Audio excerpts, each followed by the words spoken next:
હું કહું લા જય કાકીને ફોન લગા ને. ઓહો આજે પહેલી વાર સામેથી. એવું નહીં લાઈન તબિયત નહીં હારી. શું થયું? લગાને કહું છું એને દાઢમાં તકલીફ છે એને બોલાતું નહીં.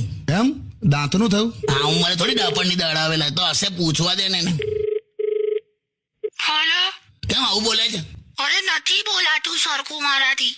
હા એ તો ખ્યાલ આવ્યો. સાંભળો, તમે ડોક્ટરની અપોઇન્ટમેન્ટ લઈ લો ને, મારાથી બોલાતું નથી. હા એ 2 મહિના પછીની મળે છે અપોઇન્ટમેન્ટ. અરે ના ના હવે તમે મને કહું કાલે જ અપાઈ દો. કોઈ માણસ 2 મહિના શાંતિથી જીવે એમાં તને વાંધો છે?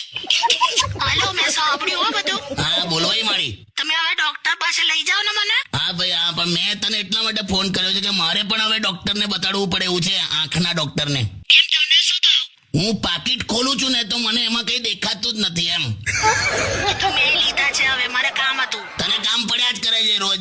અને મને કહેતો ખરી કે તે કાઢ લીધા પૈસા. એમાં કહેવાનું શું, આઈ એમ યોર વાઇફ. તે મને ના ખબર હોય એવું. તમે છે ને ખાલી અત્યારે ડોક્ટરની અપોઇન્ટમેન્ટ લો મને, અને એમાં પાછી મને શરદી થઈ છે, નાક બંધ થઈ ગયું છે. શરદીને લીધે નાક બંધ થઈ ગયું. આ શરદીની અસર એના જીભ પર કેમ નહીં થતી? તમે ટાઈમ પાસ ના કરો ને, લઈ લો અપોઇન્ટમેન્ટ. હાલી આ લઈ લઉં, મૂકી દે હવે ફોન. ચાલ આવું પૈસા કાઢી લીધા કાકીએ.